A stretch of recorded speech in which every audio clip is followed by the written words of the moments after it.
Have you ever taken leftovers out of the fridge and reheated them in the microwave?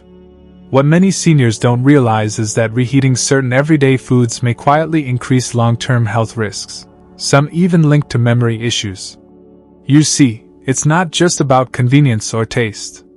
Some foods, when reheated, undergo chemical changes that can create compounds linked to serious conditions like cancer, digestive damage, and even cognitive decline.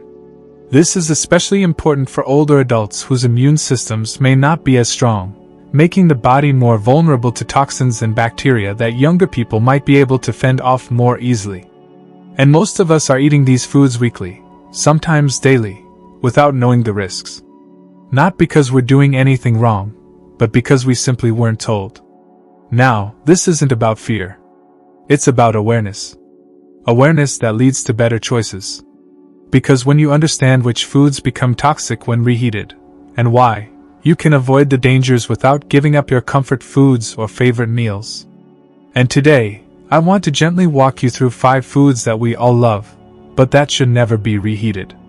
More importantly, I'll show you the safe, simple alternatives that protect your memory, your gut, and your peace of mind. Let's start with one that's probably in your fridge right now. Spinach. Spinach is one of those superfoods we're always told to eat more of.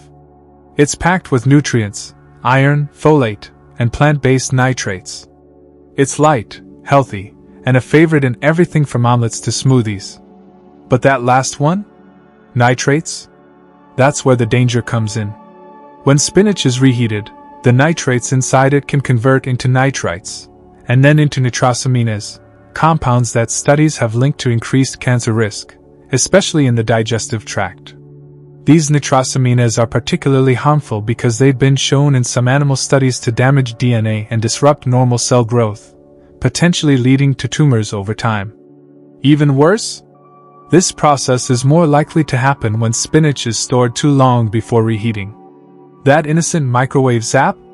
It might be transforming a health food into a hazard without you even realizing it. So, what can you do instead?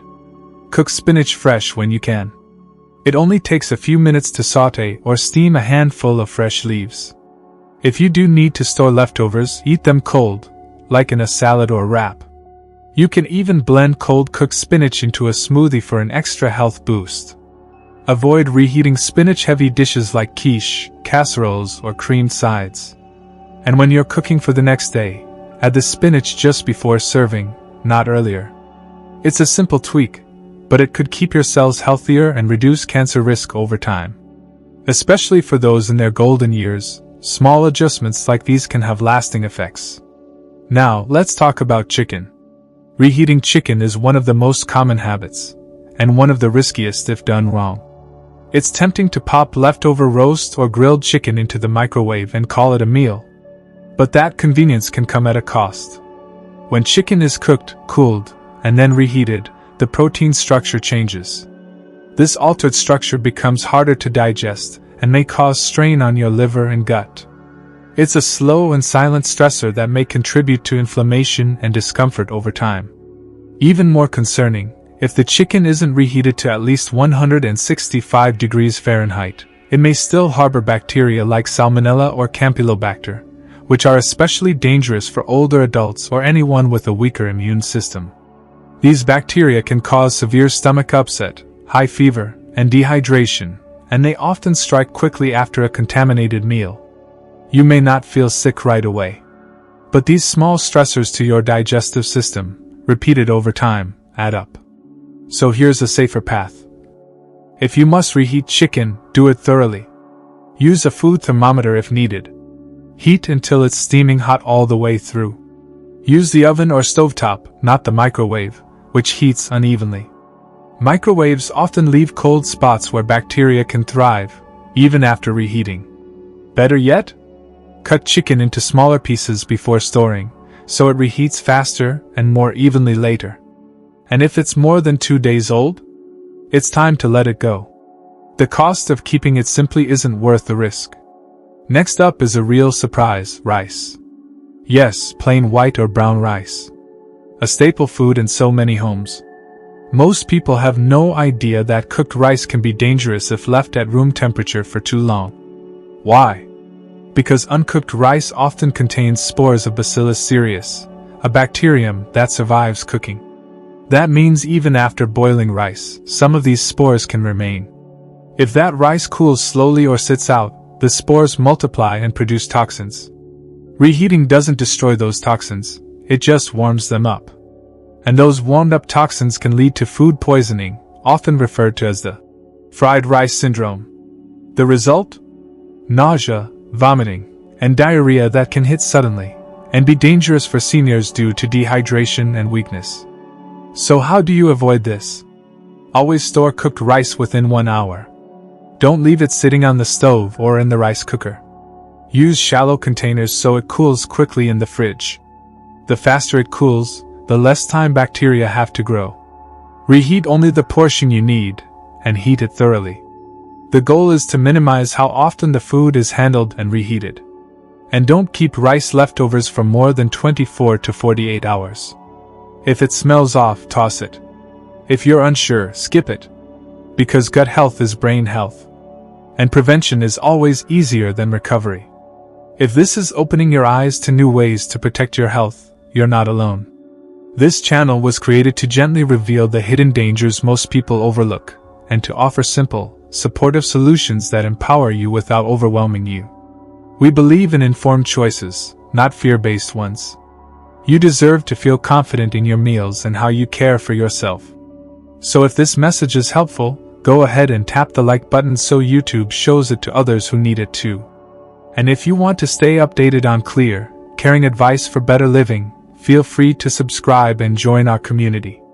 Here's another big one that often slips under the radar: mushrooms. When cooked, mushrooms are delicious and full of antioxidants. They're rich in selenium, potassium, and B vitamins. And they're often praised for their ability to support brain health and reduce inflammation.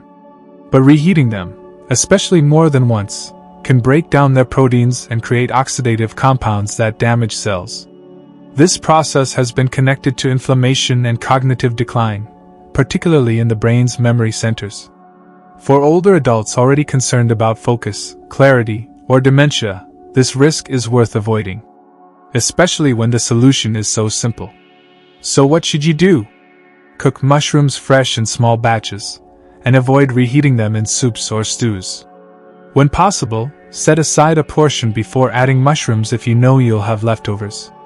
If you store mushroom-based dishes, try eating them cold or at room temperature. And whatever you do, don't reheat mushrooms multiple times. Each cycle increases the breakdown of proteins and the formation of harmful compounds. This leads us to the final food on our list.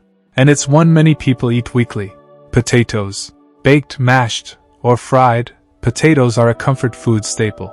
They're found in so many of our favorite meals and side dishes. But when cooked potatoes are cooled and then reheated, especially if stored improperly, they can develop botulinum bacteria, the same family of bacteria that causes botulism, a rare but very dangerous illness. Botulism affects the nervous system and can lead to muscle paralysis, trouble breathing, and even death if untreated. Even when reheated, these toxins may remain intact. And while botulism is rare, the risk increases significantly when potatoes are wrapped in foil and left at room temperature, like in restaurants, buffets, or cookouts. Let me tell you a quick story. A few months ago, a retired schoolteacher named Helen emailed us. She's 74, lives in Florida, and enjoys cooking big Sunday meals for her grandkids. That weekend, she made baked potatoes wrapped in foil, just like she's done for years. They ate a few and left the rest on the counter, still wrapped, thinking they'd reheat them the next day. On Monday morning, Helen reheated one in the microwave and ate it with eggs. A few hours later, she felt off, nausea, blurred vision, then dizziness.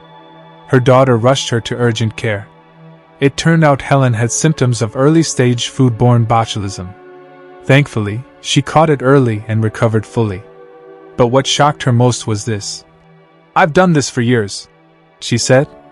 "Nobody ever told me reheating potatoes could make you that sick."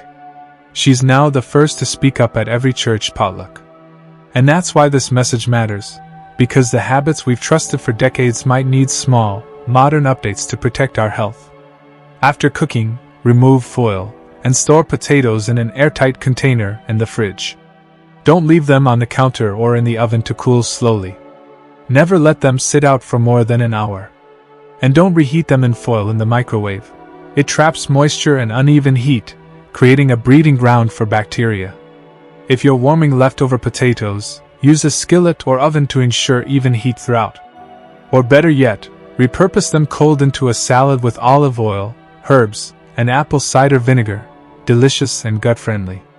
You don't need to memorize everything. Just keep this simple cheat sheet somewhere on your fridge or cupboard door. Refrigerate food within 1 hour of cooking. Reheat leftovers only once. Eat stored leftovers within 1 to 2 days for maximum safety. Some foods, like spinach, rice, or chicken, are safer cold or repurposed. Use them in salads, sandwiches, or wraps. Use a food thermometer when possible. Aim for 165 degrees Fahrenheit throughout, not just warm on the surface. Watch for these danger signs: sour smell, slimy texture, bubbling or fizzing, odd color. If you see or smell anything strange, even if the food is just a day old, don't take the chance. Your health, your memory, and your energy depend on the small decisions you make quietly in the kitchen. This isn't about being afraid of food. It's about being aware and taking pride in how you care for yourself and those around you. And here's the best part: these changes are not dramatic. They're gentle, sustainable, quietly powerful. And over time, they can mean the difference between fog and clarity, fatigue and vitality. Just imagine feeling more alert, having better digestion, knowing your meals nourish, not deplete, you. That's what happens when you honor your body at every stage of the meal, from cooking to cooling to reheating. And if you found even one helpful idea today, I'd love for you to share it. Send this video to someone you care about. Mention it to a neighbor or family member. Or drop a comment below and let me know. Which of these foods have you been reheating without knowing the risks? Every small shift we make together creates a ripple. Thank you for spending time with us today. We'd really love to hear from you. Feel free to drop a comment below and share something that stood out to you, or how you might use this in your daily life. Your thoughts truly matter here, and we read every comment with care and appreciation. If this video helped you in any way, please consider giving it a like, subscribing, and sharing it with someone you care about. Your support means a lot. It keeps this community growing and helps us keep making helpful, thoughtful content just for you. Take care of yourself, and we look forward to having you with us in the next video.